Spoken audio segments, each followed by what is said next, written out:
The Midnight Escape.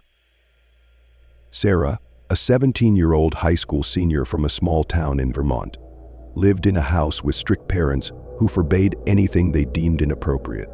Tired of the endless restrictions, she decided to break the rules that evening. Her friend Molly suggested sneaking out and meeting in the forest near an old lighthouse, where one could supposedly see the northern lights.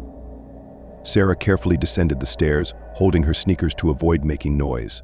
It was 11:50 p.m. The silence in the house was almost eerie, but her determination outweighed her fear. Climbing out the window, she headed toward the forest, which began half a mile from her home.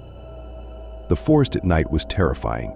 The trees stood tall like giants, their branches reaching for the starry sky.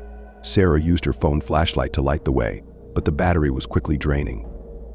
"Molly, are you here already?" Sarah called out as she ventured deeper into the forest, but only the creaking of branches answered her. 15 minutes passed and her friend still hadn't arrived. Sarah tried calling, but there was no signal. She decided to wait a little longer, though the cold silence was becoming increasingly unsettling. Suddenly, there was a crunch. Sarah froze. "Molly? This isn't funny," she shouted, but instead of her friend's voice, she heard a strange sound, heavy breathing. The flashlight began flickering, then went out entirely. Sarah was left alone in the dark. Her heart pounded like a drum. Suddenly, a silhouette darted out from the bushes. It was tall and hunched, its figure barely discernible in the dim moonlight. "Who's there?" Sarah screamed, her voice cracking. In response came a strange noise, like the scraping of a knife against glass. Sarah bolted, but the forest seemed to close in around her, every branch grabbing at her arms and clothes. She could hear the creature's steps growing closer. Reaching the old lighthouse, Sarah hid behind its door. Inside, the air reeked of mold, and the walls were covered in cobwebs. Her breath hitched as she tried to remain silent, but the figure was faster. Through a narrow crack in the door, Sarah saw its eyes, two glowing orbs, watching her intently. She began climbing the lighthouse stairs, but the steps creaked under her weight. The creature followed her. Its steps were slow but deliberate. Panicked, Sarah reached the top and pressed herself against the wall, clutching a rusty pipe as her only weapon. When the door to the room burst open, she saw something indescribable: long claws, skin like charred wood, and a grin that tore at her ears. It didn't move, seemingly savoring her terror. Gathering her last bit of strength, Sarah struck the window with the pipe, shattering it. She looked down at the sharp rocks at the base of the lighthouse and stepped back. Just as the creature lunged at her, she was saved by a single sound, a police siren blaring in the distance. The creature froze and vanished as if it had never been there. Sarah climbed out of the lighthouse and saw a car with its headlights on. Her father was behind the wheel, his face twisted with anger and fear. "Do you understand you could have died?" he shouted, pulling her into a tight embrace. But Sarah couldn't say a word. She only looked back at the lighthouse. In the window at the very top, two glowing eyes still burned brightly. The house in the ravine. 17-year-old Alex was a typical teenager who loved breaking rules. His parents often traveled for work, leaving him home alone on weekends. One evening, his friends invited him to a party at an unusual location, a deserted house in a ravine on the outskirts of town. Rumors surrounded the house. It had once belonged to an eccentric architect who had mysteriously disappeared. Over the years, the place became a hub for urban legends. People spoke of flickering lights, whispers, and footsteps echoing through its empty halls. Alex didn't believe in ghosts, but the thrill of an adventure stirred his curiosity. Around midnight, he snuck out of the house, carrying a flashlight and his phone. His friends waited for him near the edge of the ravine. In the beam of their flashlights, the house emerged, a dilapidated structure with peeling paint and broken windows. "Ready to prove you're brave?" teased Tom, the oldest in the group.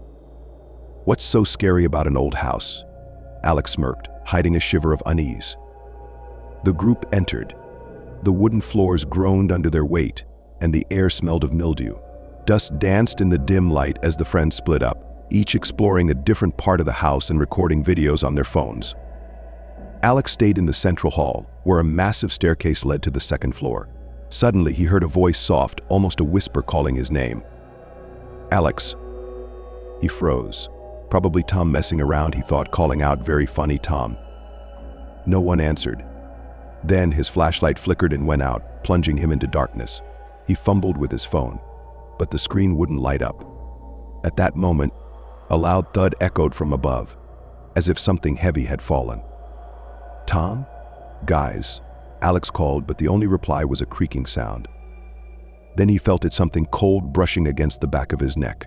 Whipping around, he found nothing. His breathing quickened, and his heart pounded in his chest. Determined to find his friends, Alex climbed the staircase. On the second floor, he found a series of rooms, their doors warped and worn from time. From one of the rooms, he heard whispers. Slowly, he pushed the door open, but instead of his friends, he saw himself. The room contained an old mirror, its surface covered in dust. Yet the reflection moved independently of him. Alex stared, his face contorted in confusion and fear. His double in the mirror raised a hand and pointed toward the window behind him.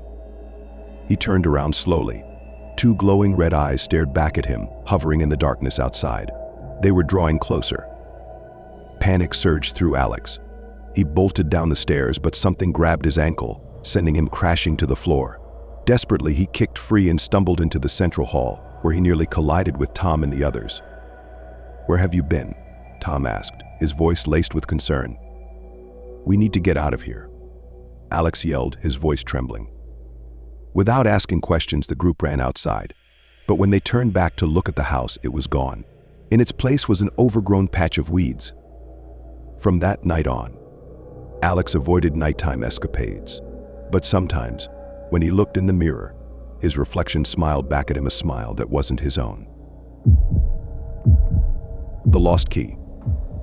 Anna was a typical girl from a small town in western Pennsylvania. She loved adventures, and her curiosity often got her into trouble. That Friday evening, her parents left to visit friends, leaving her home alone.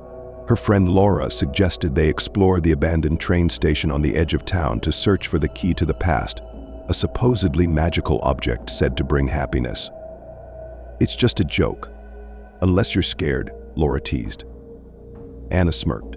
She didn't believe in urban legends, but the idea of a nighttime adventure sounded tempting. The path to the station led through a dense forest, overgrown with bushes and nearly forgotten trails. Laura led her to an old, rusted gate they had to climb over to get in. "Do you really think this place is cursed?" Anna asked, eyeing the eerie building. "Well, they say strange rituals were performed here. But it's just stories," Laura replied with a nervous laugh. Once inside, the girls turned on their flashlights. The station looked like time had stopped. Papers were scattered across the floor, decayed benches lay in heaps, and the tracks led into darkness. "Let's split up," Laura suggested. "If you find anything cool, just shout." Reluctantly, Anna agreed. Wandering further in, she stumbled upon the old dispatcher's room. Everything was coated in a thick layer of dust. On the desk sat a rusty box with faded letters spelling secret. Her heart raced with anticipation. She reached for the box, but its lid wouldn't budge. Suddenly, a faint whisper came from behind her. "Are you looking for the key?" Anna froze and turned around, but no one was there. A chill ran down her spine. "Laura, is that you?" she called out, but only silence answered. Then, from the next room, she heard a loud thud, like something heavy hitting the ground. Anna cautiously stepped into the adjacent room, lighting her way with the flashlight. On the floor lay an old railway uniform, and next to it, a strange-looking key covered in green patina. She picked it up, and immediately a heavy presence filled the air. A shadow flickered in the corner of the room. Anna stood motionless, her flashlight trembling in her hand. The light started flickering before going out completely. "Laura, this isn't funny," she shouted, but instead of her friend, a figure in the railway uniform emerged from the shadows. Its face was obscured, like a foggy memory, but its eyes glowed with a cold white light. Anna turned and ran. She burst into the main hall, where she nearly collided with Laura. "What's wrong?" Laura asked, startled by Anna's pale face. "We need to leave. Now," Anna shouted. But before Laura could respond, a piercing metallic screech filled the air, like the sound of a massive key dragging along the tracks. Their flashlights died simultaneously. In the suffocating darkness, the girls heard heavy footsteps moving toward them. "Run!"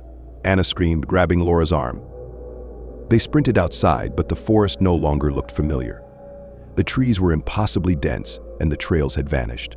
Behind them came a sound, a train whistle, sharp and haunting. Anna glanced back. Thick black smoke poured from the station, and an ancient, rusted train emerged on the tracks. Its windows were filled with pale, featureless faces. The girls ran blindly, crashing through the underbrush until they reached the rusted gate.